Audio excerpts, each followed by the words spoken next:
Paul, this is kimbap. I made some for all my hate. With all Take your this one. only, Take one. you made it with all your hate? Mm-hmm. Okay.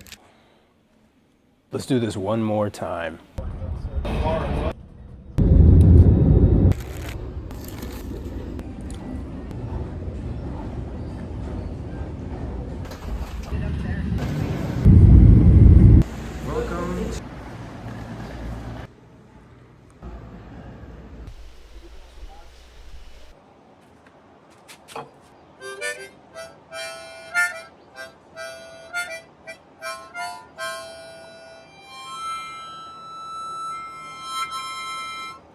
Dear Suriname, oh, I hate doing this. I really don't want to do this. I don't want to do this. I want to keep it a secret. But I have to let the world know that you exist. So I am what you would call a somewhat anaclophobic person. Undiagnosed, but pretty sure. That is, I have a sort of disdain for large crowds of people. The absolute last thing I want to see is a tourist trap flooded in cattle call-like conditions with heavily breathing, dumpy tourists flocking all at once to witness a single landmark site, event, restaurant, or venue. Or worse, if it's a site of deep cultural significance that I actually really would like to see, but upon arriving, I just know it will be loaded with hordes of loafing, disconnected individuals that just want to take a quick selfie and move on. In a way, travel has changed in the past few decades. It used to be fun, but now it's almost subtly competitive. Influencers are now trying to show off and outdo one another, yet at the same time trying to come off all preachy about how they are open-minded and cultured, but what they really want is for you to envy them. I really hope I don't come off this way to my subscribers. I'm genuinely just a really curious guy who wants to see things that not only he, but most people in the world haven't seen before and document them. Which brings me to you, Suriname. Now let's be honest, when most people in the world hear your name, 9 times out of 10, they might assume you're in Africa or Asia. It's like Suriname,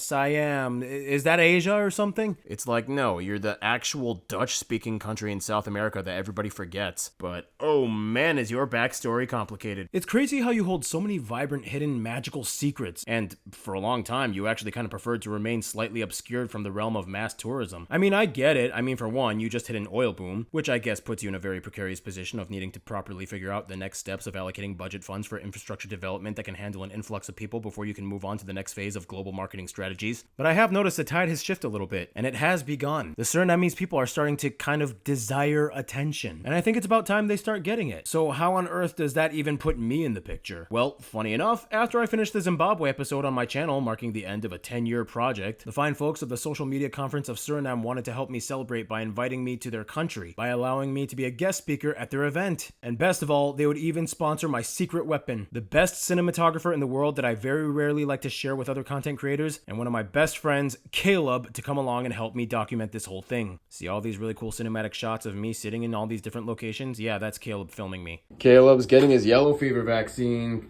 That's it? You're okay? See? That's it. I'm good. Yeah. You're good. Yeah, there you go. Yeah. Hey, Caleb, you're a big boy. You want a little lollipop for you? I got yellow fever vaccine. Caleb, how do you feel, Suriname, for the 4 hours you've been here so far? It's been super fun. Suriname is a very, very cool place so far.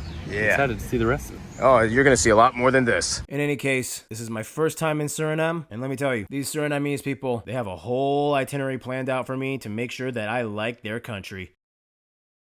It's so crazy. I'm in a Chinese grocery store. All the people shopping here are probably not even Chinese, but all the workers are like mixed Creole. You can get Javanese batik cloth, and signs are also in Dutch. Look at this weird pineapple. The leaves are so short, but the body is so big. Look at this. They have so many essence, like pear essence, vanilla, passion fruit essence. They love their essences. So fun fact, the only hair products that seem to work on me are the black people stuff. This is funny. They have like Revlon, the international brand, and then for half off, they have the sketchy kind of looking photoshopped wild olive with Arabic writing for like half the price.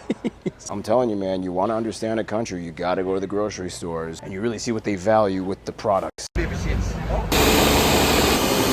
Pineapple, passion fruit, dragon fruit smoothie. Yes. So this is the Javanese market. This is where the Javanese community goes to sell their stuff. Oh my gosh, they have Cayman satay sticks. Pinda sambal or peanut sauce. This one is one of my favorite snacks. It's called tiki tiki. Deze zonder hanala to. Deze zonder hanala. Maar er is ook eentje met hanala to. Ah, okay. So sometimes they make it with shrimp paste, but this one is vegetarian. Yeah, it's so weird hearing you guys speaking Dutch. Like, I'm used to hearing English, French, or Spanish Caribbean, but Dutch Caribbean? That's so weird to me. But the thing is, you have one more crazy trick up your sleeve. Like, yes, Dutch is the official language, but everyone here prefers to speak a special secret extra language that only your people have. It's like one of the defining pillars of your identity. When I first heard it, I was confused. Why do I feel like I kind of understand some of it? That's when I discovered Suriname Tongo.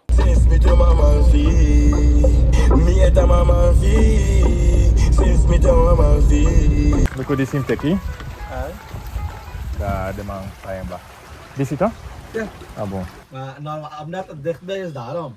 Maar normaal is het gewoon 2500. By the way, that guy is Sheldon. He was my first contact to Suriname and was pretty much the one that started the whole process of getting me to this country. He was even briefly featured in my Suriname video. It's crazy because Suriname Tongo is actually an English-based Creole. I mean, you guys were an English colony once before the Dutch. And it's like, if I listen very carefully, I can understand some of it. Like, turn off the lights is kill die fire, or kill the fire. It's like a clever alternative way to express the same phrase with an accent. I love it. Okay, so Jean-Luc, so you guys all speak Suriname Tongo to each other. Yes. But what is the first language in your head? Is it like Dutch or Suriname Tongo? So for me personally, the first language is Dutch. And then depending on how much emotion is involved, it switches to Suriname Tongo. And then for others, their parents spoke a different language. They will have a different language in their thought process as well. And for other people, it might be like Javanese or Hindustani. Yes, or exactly. So most people will approach each other with Suriname Tongo. Yes. And depending where you are, if you're in a formal setting, it might be Dutch. If you're in an informal setting, it gets to Suriname Tongo quite. Depends on how comfortable you get. Yes. Can you teach us just a few words in Suriname Tongo? In Suriname Tongo, okay. The easiest would be fawaka. Fawaka, Do okay. you know what that means already? That means like how are you, but it really means like how are you walking? Yes. Yes. So literally, how are you walking? Gran morgu. Gran Morgo? Gran Morgo? You said it well. Gran Morgo. Means good morning. Oh, okay. By the way, that's Sharda. Yes, she's a supermodel, and she's really cool and badass because she has no problem walking in the dirt with her high heels in the outskirt communities of Suriname, where she is loved. We'll get back to her later in the video. So this is what I love about you guys. Whenever you do a map of Suriname, they This is always the correct way. they include the Tigre area Sorry, Guyana, but this belongs to Suriname. and the what's it Yeah, called? the smaller part. The as well. Litani on the French Guyana side.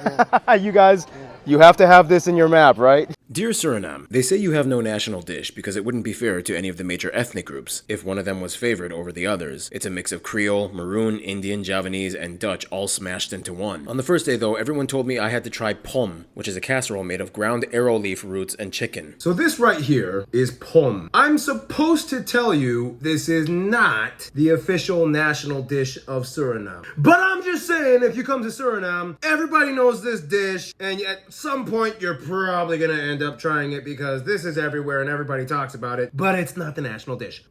It's really good. And from there, the dishes just kept coming in. So I was told if there's one thing you have to eat, it's berkat.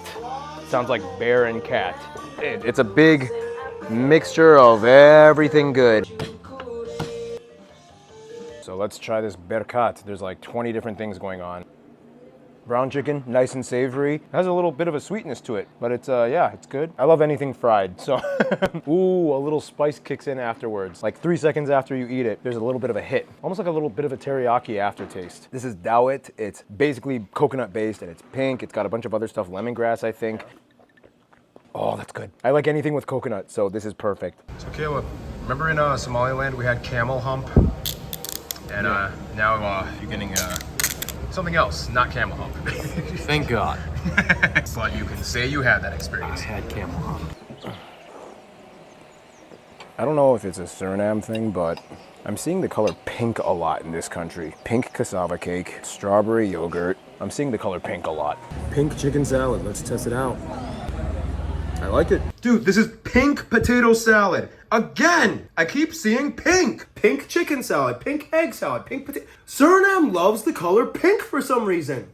So this is something that is distinctly Surinamese. I've been to quite a few Caribbean countries. I've never seen this before. In Suriname, they really like to pickle their fruit. So this here is the pickled pomerak fruit or pickled rose apple.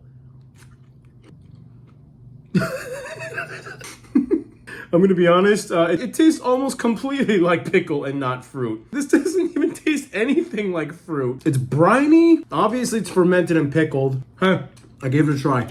Let's back up a bit. Our journey starts in the capital city of Paramaribo. And of course, the social media conference of Suriname hooked us up with probably the most famous hotel in all of Suriname, Hotel Torarica. I gotta give it to them. This place is top notch. Okay, pawn to G7, knight to F6, king to R2, D2. Done, that's how you win. Oh, and what have we here? The deluxe royal room. We got, this is amazing. This is the view, pool, everything. Yeah, for the record, this is what my room looks like. Yeah, so okay, I can't have a place without a gym, and this place has it. Saunas, jacuzzis. You got the showers before you go to the jacuzzi or the massage parlor, okay.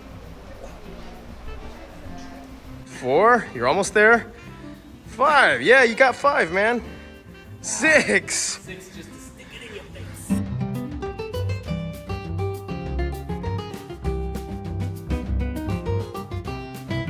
Now, here's the thing. Part of our journey would include driving. And thank you to Ricardo Rentals for letting us use the Toyota Vitz. And as Americans, once again, we would have to adapt ourselves to driving on the left side of the road with right side steering wheels. So the plan is, Caleb is gonna drive Sheldon's mom's car. I'm gonna follow them with the rental car. I drive on left side of road and drive 100 miles per hour into ditch, right? Yes, that's the plan. Very good. Okay, show me how you do it. Hold on.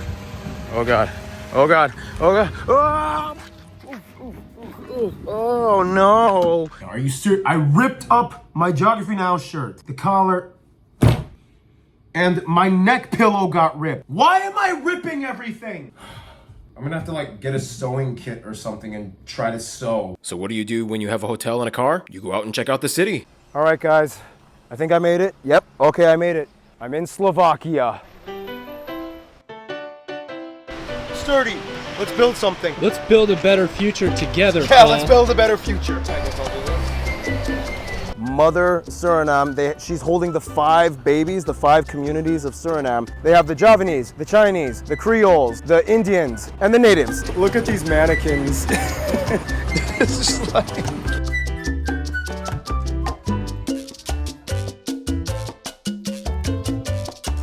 There are so many stores in Suriname, but this is a very special one, Kirpalani, because it is Surinamese owned. They got everything you need. All right, let's go shopping Surinamese style. I gotta get a sewing kit. This is like 80 cents, because as you can see, I got a rip right here. Caleb, what are you getting? Those work on you. Yeah, they actually work on you. They do. Okay, so right now the exchange is like what, 35 SRD per dollar. This is a shopping hub. Let's be real. It's Suriname. Come here for shopping. So I completely destroyed my old pair of knit shorts, so I need to get a new one. These look pretty good. Look at that conversion, 244 for my pair of shorts. Yeah. This is something I've wanted to see for a long time. This was in my Suriname episode. A Jewish synagogue right next to a mosque, and they share a parking lot. This is something that really just epitomizes the very essence and soul of Suriname. You can actually have something like this in the country, and this is the famous parking lot. This is probably the closest thing you'll see to a shared Jewish-Muslim thing happening in the world, the parking lot.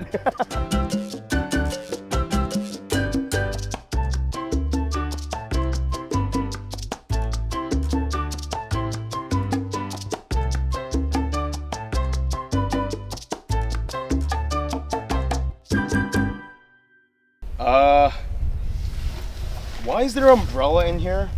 Someone put an umbrella in the cannon. That's what they would shoot out. Yeah, they would shoot umbrellas at the enemy, yeah. Dude, so you know what I realized? These $2 shorts I got, there's only one pocket. I mean, I get it, they were $2, but still. Anyway, here's that sewing kit I got. I can figure this out, how do you get it? Oh my God, I did it. I thread the needle. Okay, I think do this. I think I'm doing it. Okay, I'm closing the hole. Okay, I just got my text. I'm supposed to do my presentation in about 20 minutes. Time to act like I matter. 3, 2, hey!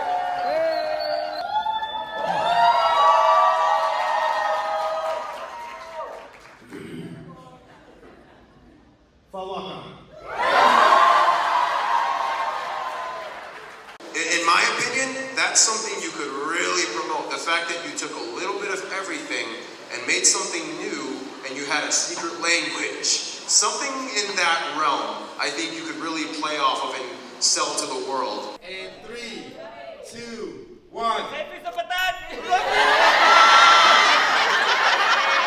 Welcome, Paul. Welcome to the studio. Thank you. It's funny because I started Geography Now because I was curious and I wanted to learn about the world from YouTube. You know, people go to YouTube to learn stuff. And there was no channel that taught geography at the time when I started. So I kind of started Geography Now out of frustration for nobody else doing it.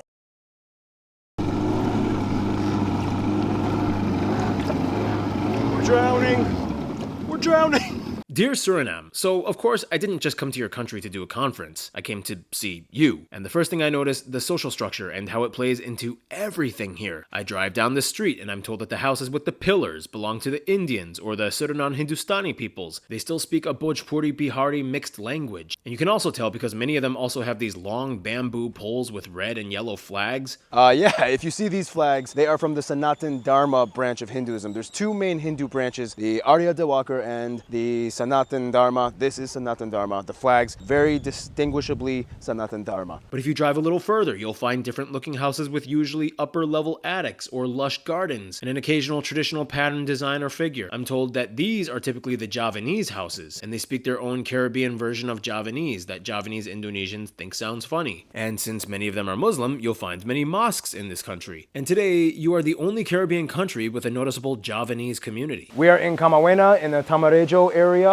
You cannot come to Suriname without the Javan side. And there's no better place than Taman Indah. This place right here, you know, they like to be very flashy with their gardens and their plants, and they try to go all out. You'll see, they try to go all out. Head to a different neighborhood and you'll find more concrete tin roof structures that are mostly inhabited by the Creole peoples, descendants of former slaves that developed their own unique culture, some of which even practice Winti, a religion that involves a lot of drumming, chanting, and occasionally stepping on glass. But if you sail down the river to the interior, it's very likely you'll find small A-framed homes with shrines with an azampao threshold of palm leaves. They believe that these cleanse the entrances of bad spirits to their village. These are the villages of Maroon peoples, the descendants of escaped former slaves that ran into the forests to make their own bush communities. They are divided into several tribes and speak their own languages derived from those of West Africa. And that's just the tip of the iceberg. There's also the Dogla, the Chinese, the natives, the Buru. And a large portion of the population is just mixed with almost everything we just mentioned. My mom, on my mom's side, her mom is mixed, but more on a little bit Asian and Indonesian. Her dad is a bit more black, Creole, mixed with a little bit of white and Native American. My dad's mom is a bit more white, Jewish/Asian, and my dad's dad is more Native American. So I'm half Chinese, and the other half is a complete mixture of anything you can think of. I have to do a DNA test. I only know that I'm half Chinese. So my father was born also here in Suriname, and my mother is Dutch. I have a Dutch grandfather and a Javanese grandmother. So that is why I'm a quarter of Javanese. My grandma is like indigenous, Jewish, and Portuguese, and my grandpa is Creole. And then from my mom's side, it's Indian, Creole, and Asian. So my mother is like half Dutch and half Creole, so like Afro-Surinamese. And then my dad is indigenous, so Amerindian mixed Chinese. So I don't know why I'm the white duckling of the family, but I just am. You really are Suriname. I really am. Like, if you see my sister, the rest of my family, and then this is what I got. Zero pigment, I burn in the sun like a vampire. It's hard out here in the tropics. Yeah, that guy's name is Rio. Everybody assumes he's just Dutch, but he's not. He's a really interesting guy. We'll get back to him later. I had to see more of your country, and first stop, the Kamawina district. Which, by the way, you guys have random dolphins in your rivers? Oh my god, that's so cool. Who's driving the boat? I have an app. I have an app. He has an app? I have an app to drive the boat itself. Are you serious? Yes. Okay. I designed the app. Okay. So I'm Landy. I work with Travel the Guyanas, and so you can find me always if you book at Travel the Guyanas. All right, and you do dolphin tours also? At Dolphin and more trips. Okay, Landy at Travel the Guyanas. Yes. All right, thank you. Okay, so this first place we're going to is called Rust en Werk Plantage, which means rest and work plantation. I guess it's mostly inhabited by the Javanese community, and it's so interesting to see how they brought this cultural trait from Indonesia all the way back to Suriname. Yeah, these picolet and twa birds are, they're everywhere, man. Oh, I guess it's a thing out here, Suriname. They're singing birds. Put on a show. Can I hold him? Oh, he's not doing anything. That's so cool. Ooh, say hi. He's the star of the show. All right, we are crossing the Kamawena River. We're gonna go over to Frederiksdorp, checking out a new part of Suriname. All right.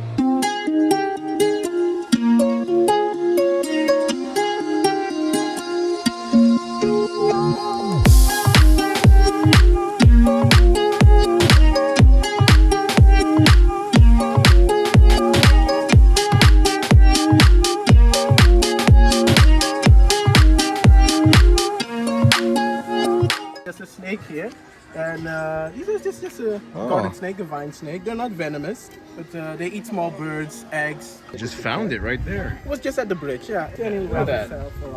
Little tree snake. Usually we found the brown ones. We find the brown ones, but this one is, they actually live in this area. So this is the type of place we're staying at, kind of more Dutch colonial style building, right? This is how you know it's really Dutch. The Dutch steps. So it's very narrow and very steep. And then you go up to the attic room. And the beauty of it is like these tiny cuts that they made within the buildings that make it so unique and so nice. Oh, like this little curved notch thing, yeah. One thing that is unique about this building, even though they were Dutch inspired, it was our ancestors that built these buildings, and I think because of that we have to honor their hard work to eventually build all of this and set this up. So I think we should look at it more from that perspective. It's Surinamese. It's Surinamese, Yes. yeah. And I am staying at this cabana. All right, open it up. Nice. Ooh. It's got a traditional maroon stool. This is pretty cool. You know you're in the high rollers when you see a maroon table or stool or artwork. All right, walk-in shower, all right. Oh, just look at that view. So 956 plantations. We're counting in 1840, but there were more than 1,000 plantations. Oh, and At then least 1,500, 1,200 or 1,500 plantations. so each plantation had a number, and some even had a nickname. Suriname was actually known to be one of the most cruelest colonies in all of the Caribbean. In general, the slaves were treated much worse here than in other colonies. Yeah, if you escape from the plantation and they found your branding mark, they would bring you to the plantation with all the consequences. One of the most common punishments was one where they took a giant hook, pierced you through your biggest ribs, and then they would hang that person by their ribs under a tree or under a post. Just until they died. Just until you died. And the person who was going to help you, he would get punished too. Oh my goodness. Dear Suriname, now I can't speak on behalf of what's going on throughout all the minds of the Surinamese people, but I'm gathering that you guys definitely know your history. I'm told that your former Dutch governor in colonial times, Kielstra, deliberately wanted you guys to keep speaking your own languages so that you couldn't communicate with each other. In a sense, he preferred overt segregation over Dutchification, and in a weird way, this makes you guys one of the few rare Caribbean countries that still has a high retention of the languages from your ancestors' motherlands before arriving. Now, many of the plantations have been converted into resorts, but they all have an austere, dark backstory behind them. Regardless, I think it's good that you guys are trying to move forward in building up these places for the benefit of your country. You're doing what you can, and I think that's awesome. Okay, we just made it to Pokemon. Kidding, it's called Pokichron. We are officially in the Amazon. We gotta take those boats over there. That road ends right here on the river. They say it's 3.5 hours in the sun, burning sun. Get your sunscreen, but I have something better, an umbrella. So look at me, I'm using my umbrella. Show it, Caleb. Show this umbrella. Yeah, everybody doubted me. They're like, no, you're gonna burn up. The umbrella's not gonna work. Oh!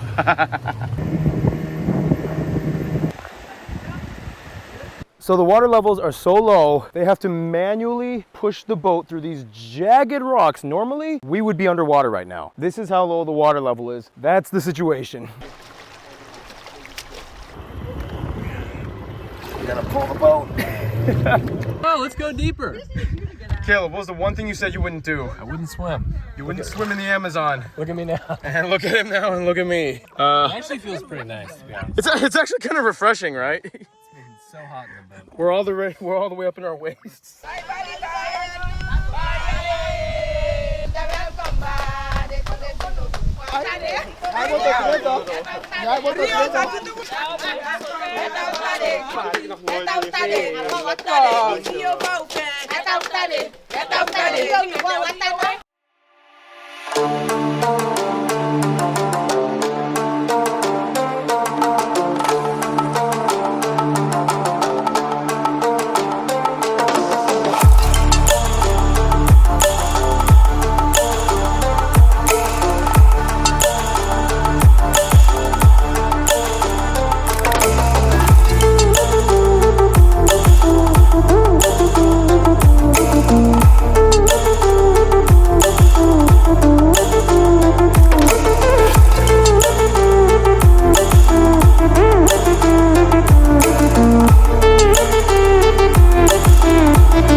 So we are here in the middle of the Amazon. I gotta be honest, this is the cleanest, purest air I've ever breathed. And it's not even just clean, it's like, just smell it. It's like you're breathing in the life force of the tree. There's like a distinct leafy smell to it. It's like it's rejuvenating you. If like any pollution came here, it would filter it out and purify it for you. Oh, you gotta come here and just breathe. It's great. And both of my nostrils are working. That doesn't always happen.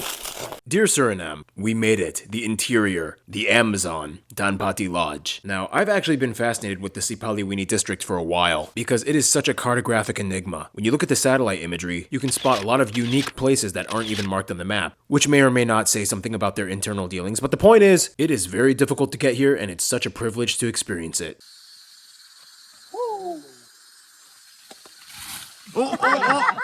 So you know those vines I was swinging on? Those are actually aerial roots and they turn into this. I like to call this the douchebag tree because it pretty much just wraps around other trees, takes all their nutrients and kills it. This thing is basically a parasite. I mean, the Amazon is full of douchebags. Douchebag tree. There you go. This is Danpati River Lodge. This is where we're staying. Look at this place. Oh my gosh, Caleb, how do you like it? Oh, it is very good. Very good. Very good. And this is Caleb's bed. It comes with rose petals. Hammock wars. Fuck. Jeez. Hey, little buddy. Whoa, he's going fast. The bullet ant, and they can. Oh, these are the bullet Yep, ants. they can grow up to 3 centimeters long. Oh, check out those pinchers. Those pinchers are huge. Yeah, those pinchers are just to grab on your body and sting you with their butt. Oh, so their butt is the. There you go. Oh, that's a great shot.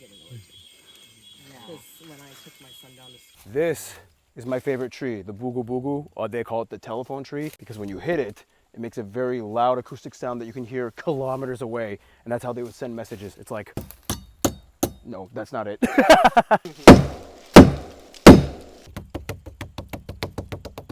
You could do a symphony on this tree.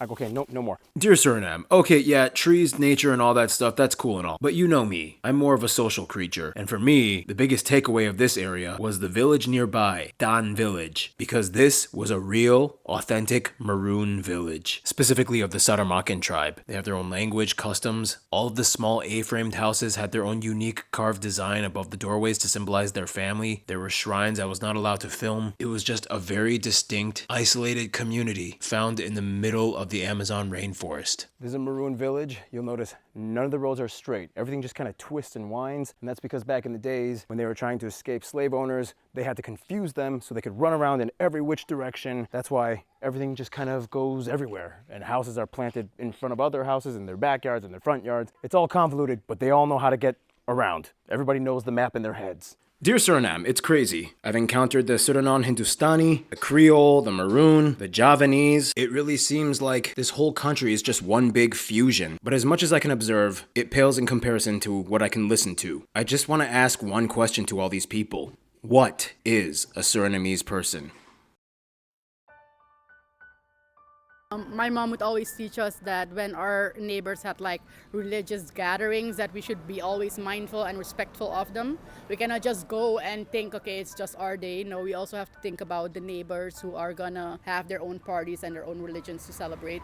Other than that, I had a fun childhood. I could do what I wanted. We have also a lot of colors and a lot of food, how we work with each other. Then we learn the language a little bit. We can speak a little bit English, we can speak a little bit Dutch, and we can speak a little Sranantongo. Because here, the culture is a lot that you can learn from each other. A Surinamese person is someone who has a part of every continent in them. And I think that's what makes Suriname Suriname. We're all different and we're all the same, and it's all cool. No matter where we came from the world, that we can live as one in this country. They're all Surinamese? Yes, that's true. We're all Surinamese. Including this, who's this? Yes, this is Akim, my son. This is a new Surinamese person. Man, I feel like a transformer. I'm so proud. Like, I'm well versed on everybody's cuisine. Yo, your playlist, you have everything. We can go from rock, Indian music. I met some people, some Indians, and I knew Bollywood songs. Like you knew it. Yeah, I knew I could sing the song. We are super laid back. We are fun. We're loud. We can be very loud. Even if we have a bad day, even if it's not going good, we always have time to party and have fun. Well, to me, being a Surinamese person means you're not just one culture. You're all of the cultures in Suriname, and it's not just culture, but also what you do in your daily life. For example, if you're Afro-Surinamese, you speak your own language, but you speak a little Javanese, a little Suriname. It's actually being a Surinamese person means that you're a mix of everything. The nature, the people. The food, the kindness of everybody. That is what I get here. I didn't realize that my mom and my dad look different, right? To me, they were just the same group of people. And so I wasn't brought up with, okay, your dad and those people look that. You know, you see people looking different, but it didn't stand out. Yeah. From a young age, I was also very aware. I was aware of different cultures eventually, and aware that we are all just one. So I would actively participate in cultural events of other cultures. We are a melting pot of different ethnicities, different backgrounds. We are very blessed to be multi-linguistic.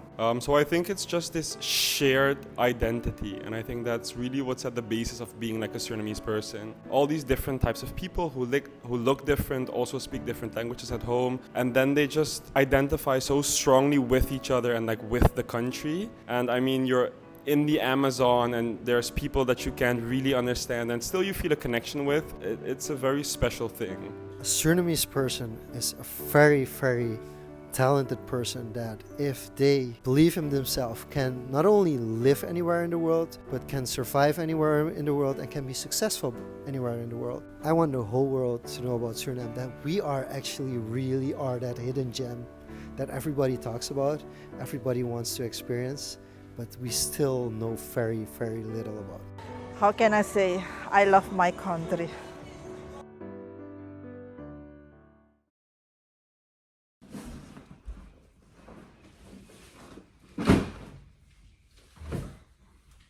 Dear Suriname, I've truly never experienced anything like your country. Whether it's the metropolitan fusion cultural vibe of Paramaribo or the deep isolated Sipaliwini district in the middle of the Amazon, something about you guys just screams hidden treasure. Maybe you guys are ready to take on the world. And if anyone talks trash about you, you can just talk behind their backs with your secret language. Until we meet again, sincerely, Barbs.